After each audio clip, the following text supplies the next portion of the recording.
First line है बेटा, mutation is a phenomena which result in alteration of DNA sequence and consequently result in changes in the genotype and the phenotype. Alteration है, बदला होगा, ठीक है, मतलब बदलाव होगा, कुछ नया ऐड हो सकता है, कुछ हट सकता है और सीक्वेंस भी गड़बड़ हो सकती है। तो एक प्रकार का एक सिंगल वर्ड में उन्होंने बोल दिया कि alteration of DNA sequence and consequently उसके कॉन्सिक्वेंसेस क्या होंगे, चेंज इन द जीनोटाइप, और जीनोटाइप बदलेगा तो फिनोटाइप भी बदलेगा of an organism. In addition to the recombination, mutation is another phenomena that leads to variation in DNA. तो देखो, दो फिनोमेना है, phenomena that leads to variation in DNA, दो हैं अभी जितने हमें पता है, रिकॉम्बिनेशन एंड म्यूटेशन। तो ये आउट ऑफ सिलेबस लगता है पूछने में कि ये कब पढ़ा है, ये दोनों कब साथ में आए, पर एक छोटी सी लाइन में लिख रखा है, in addition to recombination mutation is another phenomena that leads to variation in DNA. As you will learn in chapter 5, one DNA helix runs continuously from one end to the another to other in each chromatid. तुम पढ़ोगे chapter 5 में, ठीक है, तो पढ़ लेना। ये बोल रहे हैं कि एक डीएनए हेलिक्स रहता है, वो पूरा कंटिन्यूअसली पूरे क्रोमोसोम में एक एक एंड से दूसरे एंड तक रन करता है, ठीक है, इन हाईली सुपर कॉइल्ड फॉर्म, ठीक है, highly super coiled form. Therefore loss deletion, loss कब होगा, जब एक जीन मतलब एक सीक्वेंस डिलीट हो जाएगा, और गेन कब होगा, जब इंसर्शन होगा या उसी का डुप्लीकेशन हो जाएगा of a segment of DNA result in alteration in chromosome. अब देखो, अगर डीएनए में गड़बड़ हुई तो क्रोमोसोम में गड़बड़ होगी, क्रोमोसोम पे होते हैं जीन्स, जीन्स में गड़बड़ होगी, जीन्स में गड़बड़ हुई तो जीनोटाइप में गड़बड़ होगी, और जीनोटाइप में गड़बड़ हुई तो एक्सटर्नल कैरेक्टर मतलब फिनोटाइप में गड़बड़ होगी। तो लॉस कब होता है, ब्लंडर होता है हमेशा मेरे साथ, लॉस कब होता है, जब डिलीशन होता है, और गेन कब होता है, जब इंसर्शन या डुप्लीकेशन होता है of a segment of DNA. अब देखो, since genes are known to be located on chromosome, alteration in chromosome result in abnormalities or aberration, जो अभी थोड़ी देर पहले मैंने हिंदी में कहा था। Chromosomal aberration are commonly observed in cancer cell, तो commonly सबसे कहाँ पे दिखता है हमको, कैंसर सेल्स में, कैंसर सेल्स में सबसे कॉमन होता है। In addition to the above, mutation also arise due to change in a single base pair of DNA, ठीक है। अब यहाँ तो पूरे डीएनए सेगमेंट की बात चल रही थी, अब ये बोल रहा है अगर एक बेस पेयर जो ATGC होता है उसमें से एक पेयर भी बदला ना तो भी चेंजेस आ सकते हैं, और उसको हम बोलते हैं पॉइंट म्यूटेशन, क्योंकि छोटी सी जगह पे होगा। हेलो जग्गू, पॉइंट म्यूटेशन, ठीक है। A classical example of such mutation is sickle cell anaemia, तो इसका एग्जांपल क्या है, sickle cell anaemia. Sickle cell anaemia में deletion and insertion of base pair of DNA cause frame shift mutation। अब देखो, एक सीधी सी बात है, अगर एक लाइन थी, ओह माय गॉड ये तो कुछ बड़ा हो गया, ATGCABC, ठीक है, ये ऑब्वियसली बी कुछ नहीं होता पर मैं लिख रही हूँ। अब देखो यहाँ पे अगर डिलीट हो गया तो पूरी की पूरी फ्रेम शिफ्ट हो जाएगी, AT की जगह AGCAB हो जाएगा, और अगर एक और कोई ऐड भी हो गया तो पूरी की पूरी फ्रेम में चेंज आएगा। तो यही चीज वो समझाने की तुमको कोशिश कर रहे हैं आसान भाषा में कि कहा गया, deletion and insertion of base pair of DNA cause frame shift mutation. The mechanism of mutation is beyond the scope of this discussion, ठीक है, ये वाली बात याद रखना। कभी कभी बच्चों को ऐसा लगता है कि फ्रेम शिफ्ट म्यूटेशन ऐसे नहीं हो सकती, देखो पॉइंट म्यूटेशन मतलब अल्टरेशन हो रहा है, ठीक है, चेंज आ रहा है, पर अगर डिलीट कर रहे हैं इंसर्ट कर रहे हैं तो पूरी फ्रेम बड़ी हो रही है। पॉइंट म्यूटेशन में क्या हो रहा है, ए का जी हो गया, मतलब ए हटके जी हो गया, तो ये पॉइंट म्यूटेशन हो गया, पर ए भी है और ए के साथ साथ एक और ए आ गया, या फिर ए ही हट गया, तो ये हो गया हमारा frame shift mutation. Got it guys, समझ में आ गया, बहुत धीरे पढ़ा रही हूँ आज मैं। चलो ठीक है, good. The mechanism of mutation is beyond the scope of the discussion, तुम्हारे दिमाग अत्यंत छोटे हैं, ये कहना चाहती है NCERT at this level. However, there are many chemical and physical factors that induce mutation. कौन कौन से होते हैं, chemical and physical factor, these are referred to as mutagens। तो जो म्यूटेशन करवाते हैं उनको हम कहते हैं म्यूटाजेंस, ठीक है। एक मिनट, उनको हम कहते हैं म्यूटाजेंस। और UV radiation can cause mutation in organism, it is a mutagen. तो एक म्यूटाजन का एग्जांपल क्या हुआ, यूवी रेडिएशन। अब देखो जेनेटिक डिसऑर्डर्स क्या होता है, जेनेटिक डिसऑर्डर में है, सबसे पहले हम पढ़ेंगे पेडिग्री एनालिसिस। ठीक है, तो देखो अब हम क्या करवा रहे थे प्लांट्स में, वो जो मटर का पौधा था हमारा, मटर खाए थे मेंडल ने, और वो बार बार क्रॉसिंग करवा के देख रहा था, हेरिटेबिलिटी चेक कर रहा था, इनहेरिटेंस चेक कर रहा था। पर हम इंसान में तो ऐसा नहीं करवा सकते, वरना पॉपुलेशन कितनी बढ़ जाएगी। So the idea that disorders are inherited has been prevailing in the human society since long. ठीक है, ये हमको पता था। This was based on the heritability of certain characteristics featured in families. After the rediscovery of Mendel's work, the practice of analyzing inheritance pattern traits in human beings began. Since it is evident that control crosses that can be performed in pea plant or some other organism are not possible in the case of human being, study of the family history about inheritance of a particular trait provides an alternative. तो अब हम cross करवाने की जगह मतलब आगे की generation, देखो पेड़ों में, हम पेड़ पौधों में क्या कर रहे थे, हमको क्या पता किसकी मम्मी कौन किसका पापा कौन, ठीक है, किसके मम्मा कौन किसके पापा कौन, हमको नहीं पता था पेड़ में। तो हम मम्मा पापा से नहीं वो कर रहे थे, हम आगे की प्रोजेनीज बना के चीजें समझ रहे थे। पर अब ह्यूमन में ऐसा हो नहीं सकता, तो हमने सोचा कि अगर हम आगे क्रॉस करवा के अपनी इच्छा से प्रोजेनीज नहीं डेवलप करवा सकते, तो हम ऐसा कर सकते कि जो पीछे जो चला आ रहा है, जो प्रीवियस हिस्ट्री है, उनको कंपेयर करते हुए आ जाए, वो भी तो एक टाइप के क्रॉस ही हुए ना। तो ये दिमाग लगाया और उन्होंने फैमिली हिस्ट्री को एक अल्टरनेटिव बना लिया कि इससे हम इनहेरिटेंस समझ सकते हैं। Got it? समझ में आया बच्चों? ठीक है, चलो। Such an analysis of traits in several generation of a family is called the pedigree analysis। ये पेडिग्री वो नहीं है कुत्तों के खाने वाला, ठीक है, ये पेडिग्री है जब हम जनरेशंस ऑफ फैमिली का एनालिसिस करते हैं, उनके ट्रेड्स का एनालिसिस करते हैं। ठीक है, in the pedigree analysis the inheritance of a particular trade is represented in the family tree over generation. एक पर्टिकुलर ट्रेड का इनहेरिटेंस हम दिखाते हैं इन द फैमिली ट्री, पर नाना को, नाना को, मम्मी को, फिर बेटी को किस किस में कौन कौन से ट्रेट आए वो सब दिखाएंगे। In human genetics, pedigree study provide a strong tool which is utilized to trace the inheritance of a specific trait, abnormality और disease। ठीक है, तो ये लाइनें भारी भारी लगती है, बेफालतू में एक सेंटेंस में उठा के देते हैं और हमको सोच में पटक देते हैं कि यार क्या है, सही है कि गलत है। ध्यान से पढ़ लो एक बार। Some of the important standard symbol used in the pedigree analysis have been shown। देखो अब यहाँ पे इन्होंने कुछ सिंबल्स बताए हैं। देखो जो स्क्वायर है वो है मेल। अब लोग कहते हैं कि फीमेल्स बातें गोल गोल घुमाती है, क्लियर क्लियर नहीं बोलती है, गुस्सा हो जाती है तो बताती नहीं है क्यों गुस्सा हूँ, तो जो गोल है वो फीमेल है। ठीक है, सॉरी गर्ल्स, मैं भी इंक्लूडेड हूँ उसमें, पर अब याद तो करना पड़ेगा। अब देखो ये है सेक्स अनस्पेसिफाइड। ठीक है, तो ये तो याद रख ही लोगे।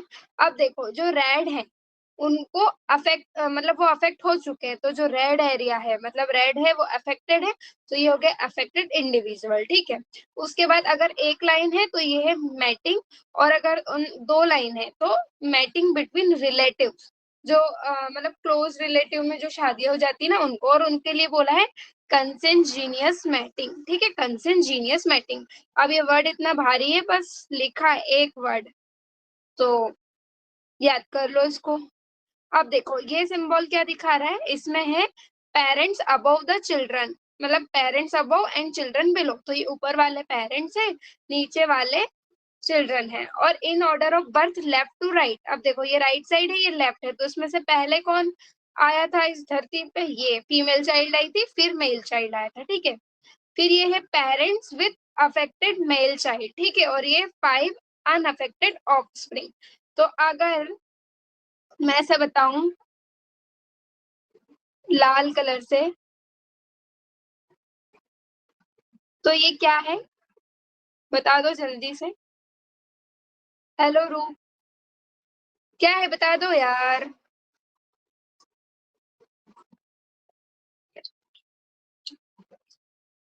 गुड ताजमा, गुड। चलो अब आते हैं असली खेल पे। अरे अभी तो एक पैराग्राफ बचा है। DNA is the carrier of genetic information, ठीक है, सबको पता है। It is hence transmitted from one generation to the other without any change और अल्टरेशन। तो देखो, ये जेनेटिक इंफॉर्मेशन कैरी करता है। इंसान में कितने हाथ होते, कितनी नाक होती, कितनी आंख होती, ये सारी इंफॉर्मेशन इसके अंदर है। तो ये बिना चेंज के एक जनरेशन से दूसरी जनरेशन में पास होगा। लेकिन अगर इसमें कुछ चेंज हुआ, म्यूटेशन हुआ, तो एबनॉर्मलिटी या एबरेशन आएगा, ठीक है। However, changes or alteration do take place occasionally. Such an alteration or change in the genetic material is referred to as mutation. So, change in the genetic material is referred to as the mutation. एक definition यहाँ हो गई और एक definition कहाँ थी? Alteration of DNA sequence and consequently resulting change in genotype and phenotype. ठीक है, ये हो गया एक phenomena. Okay, good. अब देखो, a number of disorder in human beings have been found to be associated with inheritance of change or altered gene और chromosome. अब देखो, दो टाइप के डिसऑर्डर्स होते हैं, एक मेंडेलियन डिसऑर्डर था और एक क्रोमोसोमल डिसऑर्डर है। अब मेंडेलियन डिसऑर्डर को याद कैसे रखोगे, मैं बताती हूँ। देखो, मेंडल था, वो बहुत जीनियस था, बहुत जीनियस था। पर क्या हुआ, मैम पर क्यों बोल रही है? वो शॉर्ट टॉल में उलझ के रह गया ना। हर टाइम उसको शॉर्ट प्लांट या टॉल प्लांट चाहता था वो ऐसा।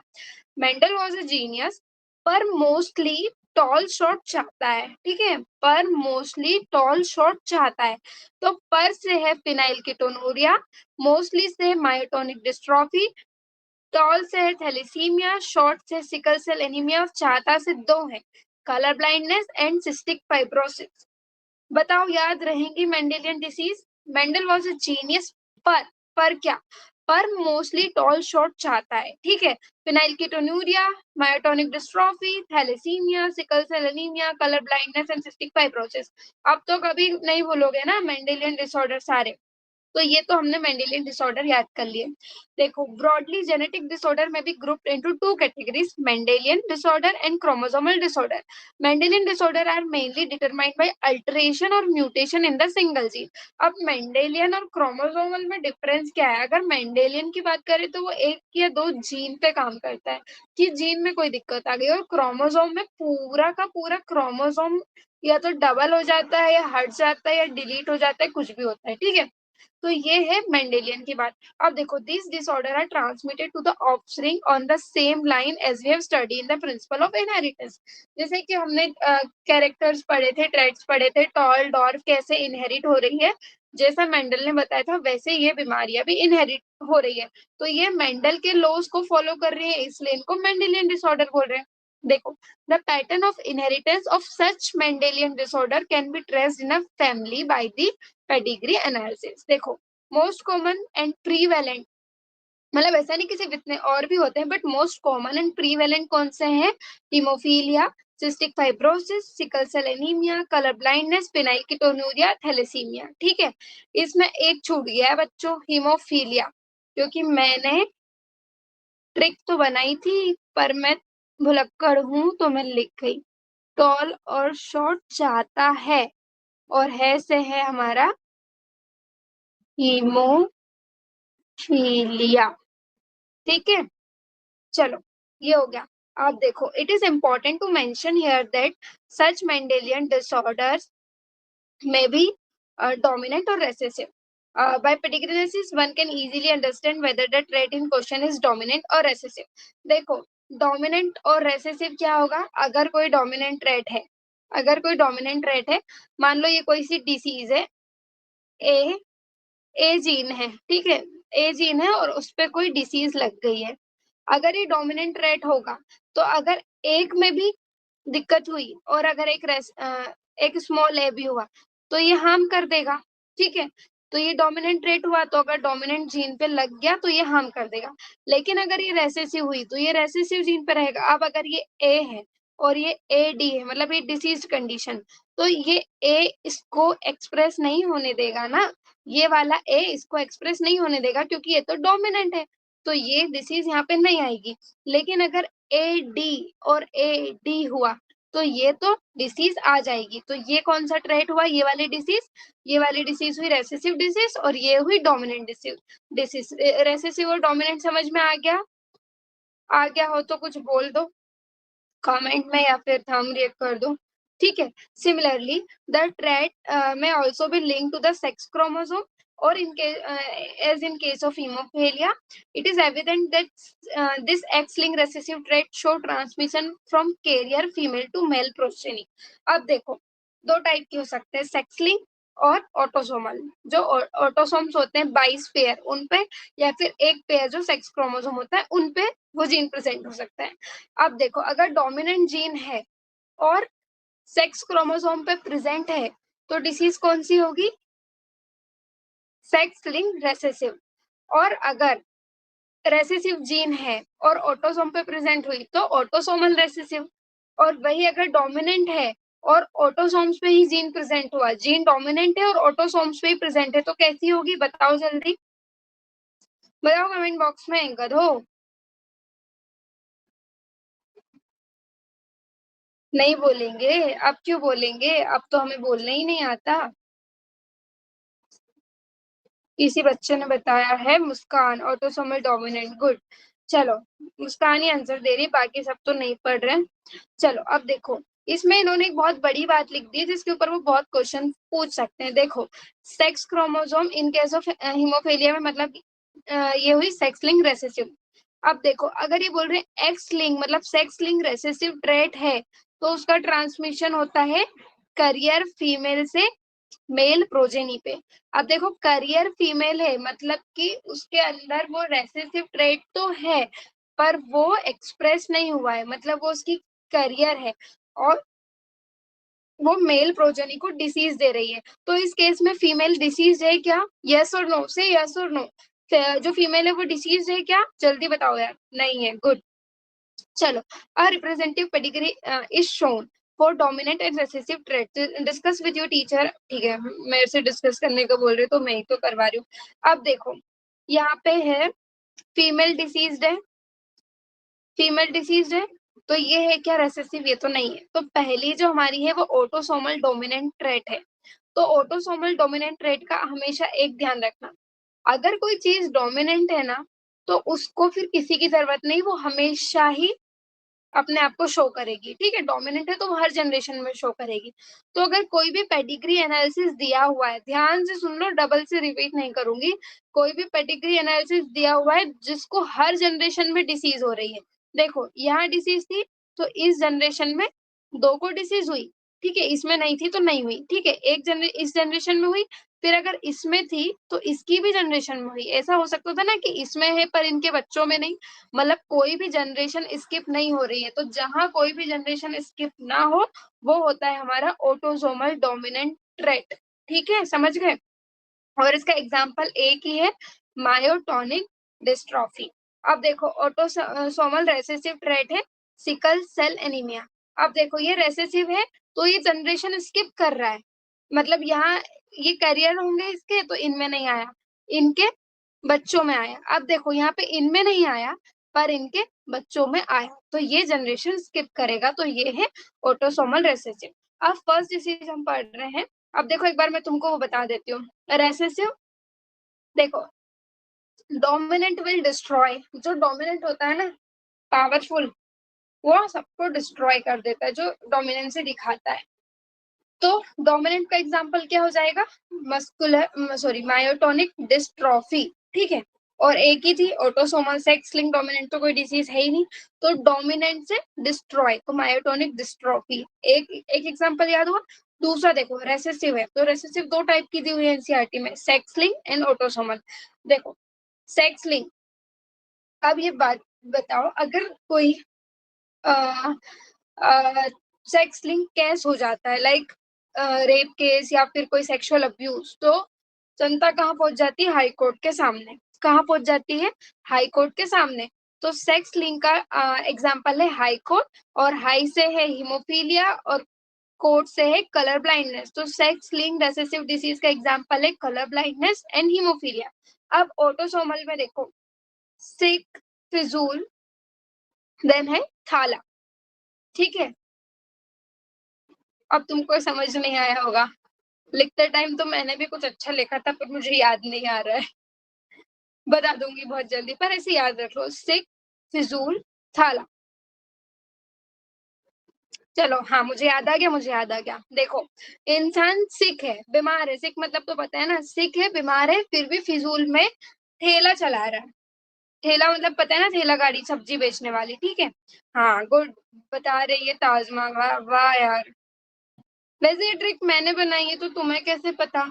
ये कॉपीड नहीं है, ये रियली में मेरी ट्रिक है, बट ठीक है, कॉमन सेंस है मैम, ऐसा बोल रही है ना। हाँ।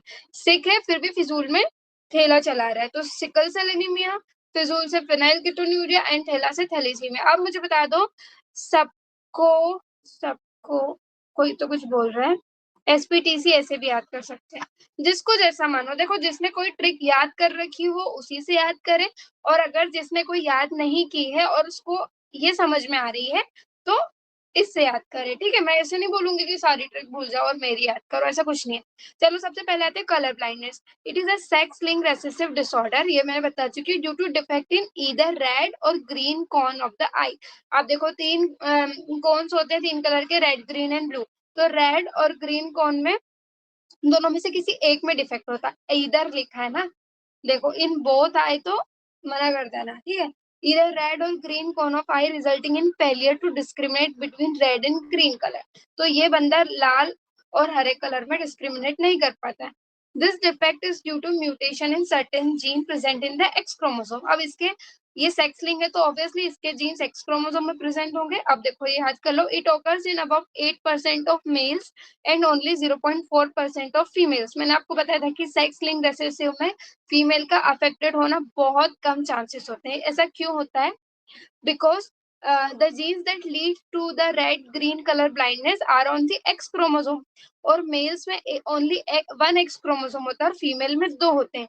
तो देखो, अगर एक कलर ब्लाइंड है और वो मेल में आ गया तो ये वाई तो वैसे ही रेसेसिव होता है, वाई तो वैसे ही रेसेसिव होता है, तो मेल तो पक्का पक्का कलर ब्लाइंड होगा। अब अगर देखो, ये फीमेल कैरियर थी, और कहीं बड़े में समझाऊं क्या?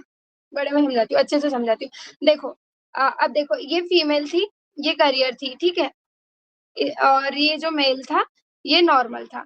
अब देखो, अगर बेबी गर्ल हुई तो क्या आएगा? इसका ये और इसका ये, तो एक्स सी और x.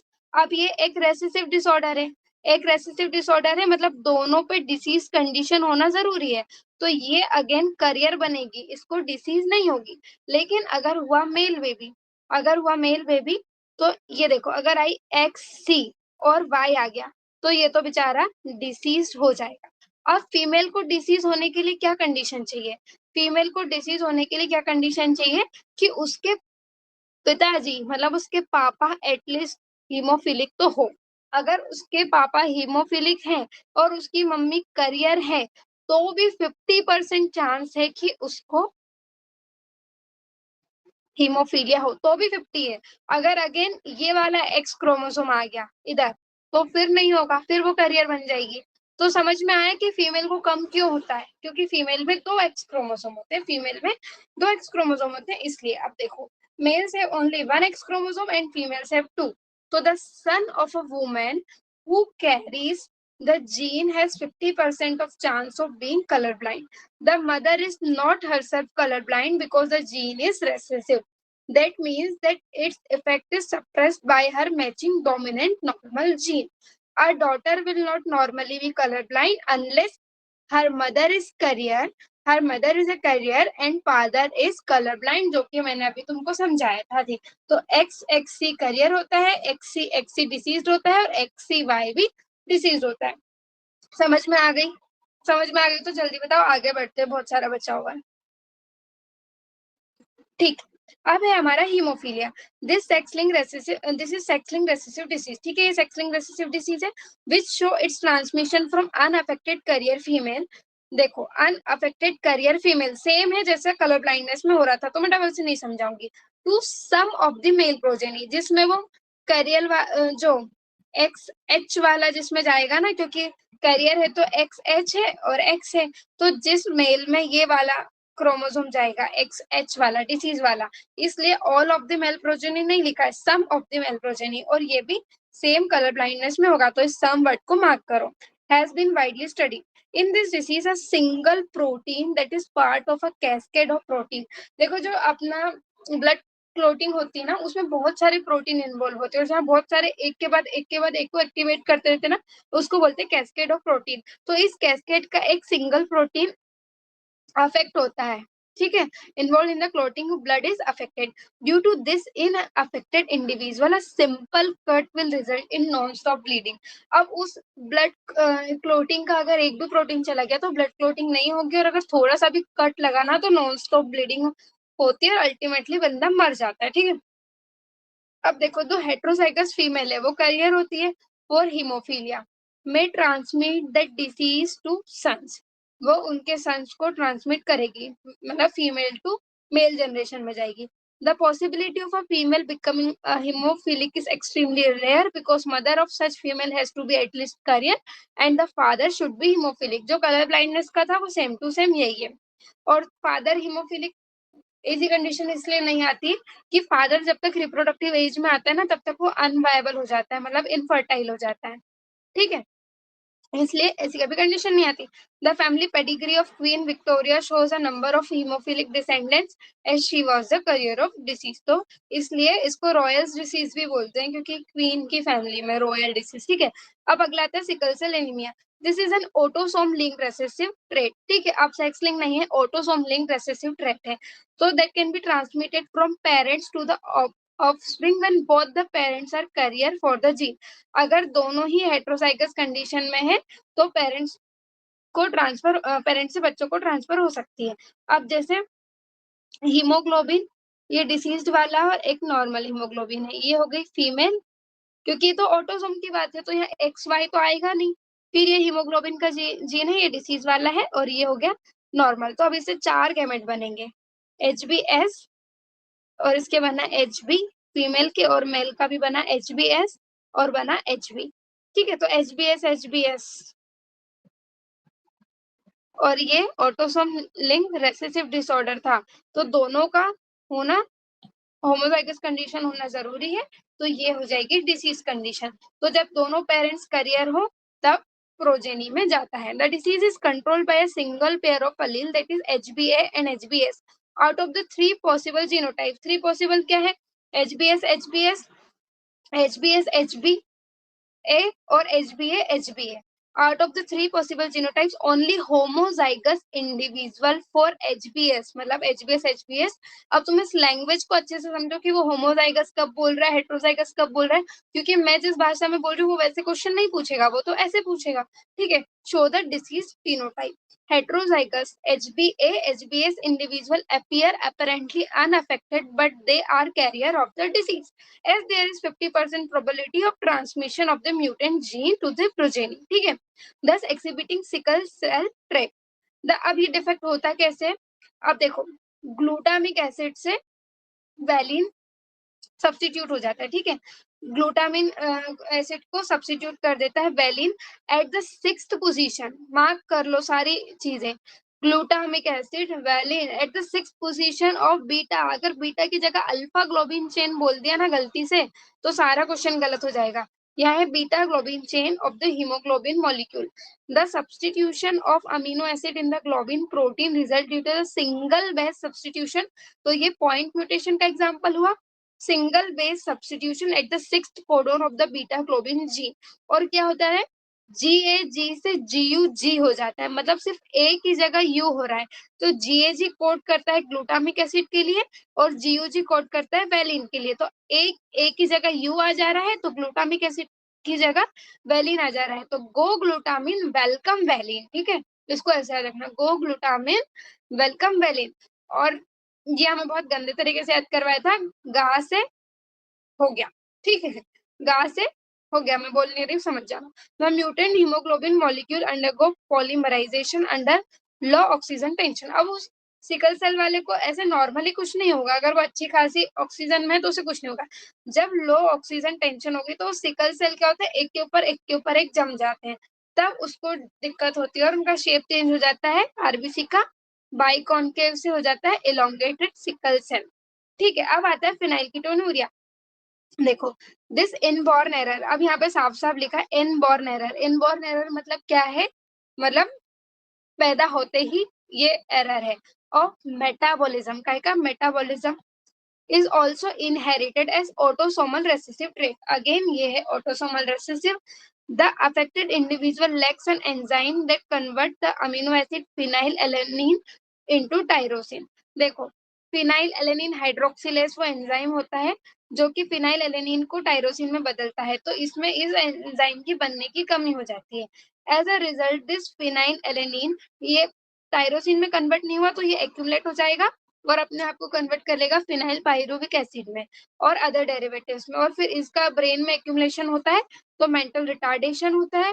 This are also excreted through the urine, ये यूरिन से एक्सक्रीट होता है because of its poor absorption by the kidney.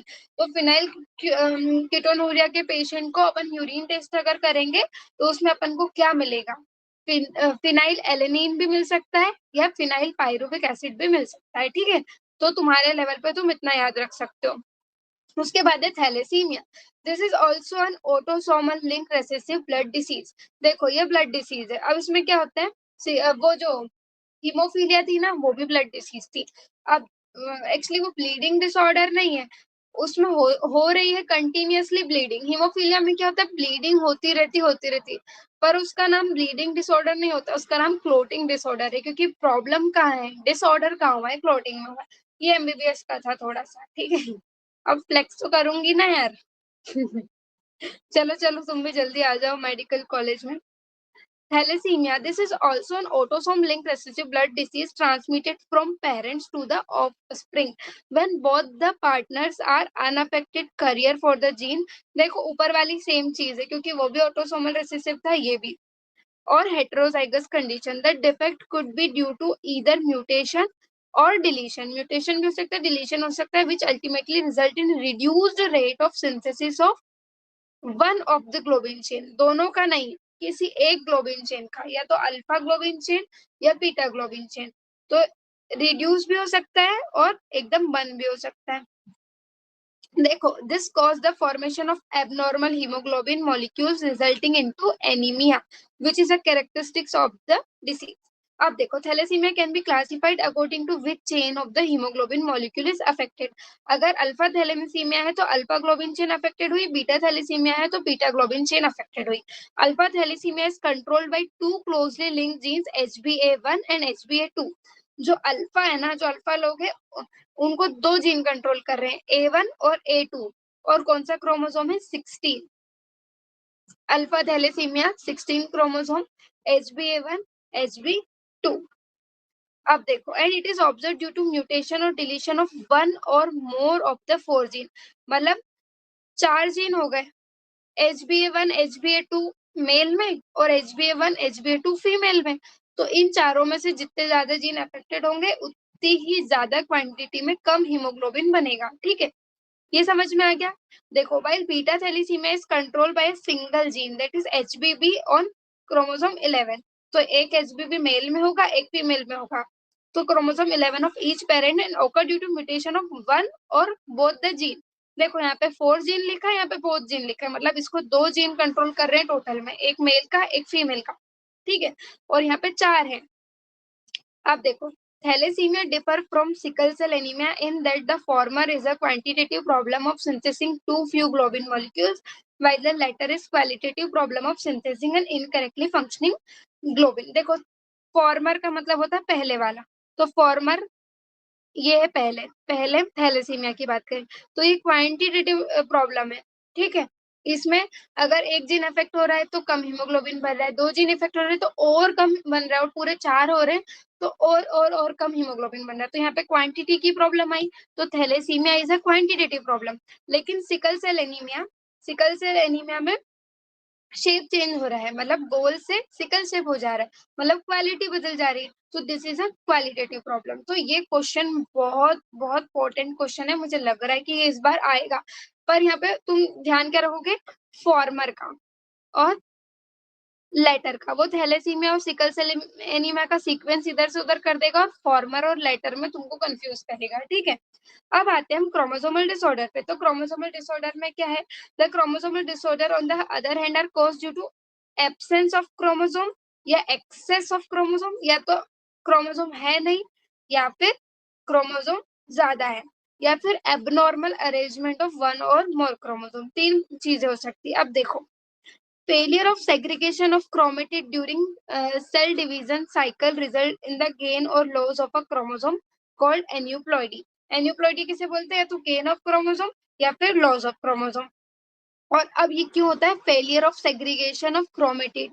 अगर क्रोमेटिड सेपरेट नहीं होते, देखो क्रोमेटिड जब सेपरेट होता है ना, कुणाल अपना कैमरा ऑफ कीजिए। क्रोमेटिड जब सेपरेट होता है तो एक ही क्रोमोसोम से दो क्रोमोसोम बनते हैं, और अगर क्रोमेटिड सेपरेट ही नहीं हुआ तो एक ही सेल में दो क्रोमोसोम रह जाएंगे, ठीक है, एक ही सेल में दो क्रोमोसोम रह जाएंगे। मुझे डिस्टर्ब कर दिया, सॉरी गाइस। एक ही सेल में दो क्रोमोसोम रह जाएंगे, तो या तो बढ़ जाएगा और एक सेल में एक कम हो जाएगा। तुमको समझ में आ गया ना? Everyone got it? Failure of segregation का क्या मतलब हुआ, देखो ये है अपनी क्रोमेटिड, अभी टूटता है ना, ये दोनों टूट के एक इस सेल में चली जाती है, एक इस सेल में चली जाती है। अब अगर इनका सेग्रीगेशन नहीं हुआ और ये एक ही सेल में आ गई, तो एक सेल में तो ज्यादा हो जाएगा मतलब गेन, और एक सेल में कम हो जाएगा मतलब लॉस ऑफ अ क्रोमोसोम, और उसको हम बोलते हैं एन्यूप्लॉइडी। तो ये वाली लाइन मार्क कर लो, इसको बिल्कुल नहीं भूलना है, ठीक है। For example, Down syndrome result in the gain of extra copy of chromosome 21. Down syndrome में क्रोमोसोम 21 की एक एक्स्ट्रा कॉपी हो जाती है। वही अगर टर्नर सिंड्रोम की बात करें तो उसमें फीमेल्स में एक एक्स क्रोमोसोम कम हो जाता है, मतलब जो 44 प्लस एक्स एक्स होता है ना, उसकी जगह 44 प्लस एक्स जीरो हो जाता है, ठीक है। तो लॉस ऑफ एक्स क्रोमोसोम हो गया, तो ये हो गया टर्नर सिंड्रोम। अब देखो, failure of cytokinesis after telophase stage. देखो अब उसमें क्या होता है, पहले क्या होता है, अपनी कैरियोकाइनेसिस होती है, मतलब न्यूक्लियस डिवाइड होता है, ठीक है। न्यूक्लियस डिवाइड हो गया तो उसमें पहले अंदर जो क्रोमोसोम थे वो दो दो दो साइड बनाएंगे, ताकि दो सेल में आधे आधे सेट जा पाए। तो अब देखो, क्रोमोसोम तो डबल हो गए पर साइटोकाइनेसिस ही नहीं हुई, मतलब सेल ही अलग नहीं हुआ। तो अब एक सेल में दो सेट ऑफ क्रोमोसोम आ गए ना, तो फेलियर ऑफ साइटोकाइनेसिस, साइटोकाइनेसिस मतलब सेल का अलग होना after the telophase stage of cell division. Telophase में पूरा क्रोमोसोम अलग अलग हो जाते हैं, तो टीलोफेज स्टेज के बाद अगर साइटोकाइनेसिस नहीं हुआ तो पूरा का पूरा सेट डबल हो जाता है, मतलब 46 की जगह 90 कितने 92 क्रोमोसोम हो जाएंगे इन एन ऑर्गेनिज्म, और इसको हम बोलते हैं पॉलीप्लॉइडी। और ये जनरली प्लांट में दिखती है, ह्यूमन में कंडीशन नहीं दिखती है। अब देखो, the total number of chromosome in a normal human cell is 46, 23 pair, और 22 पेयर ऑटोसोम है and 1 pair chromosome are sex chromosome. Sometime though rarely either an additional copy of a chromosome may be included in an individual, और individual may lack one of any one pair of chromosome. This situation are known as trisomy and monosomy. अब जैसे देखो, ये है down syndrome का, तो इसमें जो 21 नंबर का क्रोमोसोम है ना, तो वो दो होने चाहिए थे पर वो तीन है, तो इसको हम बोलते हैं ट्राइसोमी। और कभी कभी एक ही होता है, दो की जगह एक होता है, तो उसको हम बोलते हैं monosomy of chromosome respectively. Such a situation lead to very serious consequences in the individual, that is Down syndrome, Turner syndrome, Klinefelter syndrome are common example of chromosomal disorder. अब देखो, डाउन सिंड्रोम के ये सारे याद कर लो, broad flat face होता है, big and wrinkle टंग होती है, कॉन्जेनाइटल हार्ट डिसीज होती है, फ्लैट बैक ऑफ हेड होता है, many loops on finger trips and palm crease. और ये डायग्राम की देखो, थर्ड वाले जो 21 क्रोमोसोम है उस पे तीन दिए हैं। अगर डाउन सिंड्रोम के पढ़े तो उसमें लिखा है the cause of this genetic disorder is the presence of an additional copy of the chromosome number 21, that is trisomy of 21. This disorder was first described by Langdon Down, ये scientist का नाम है, in 1866, तो mark कर लो।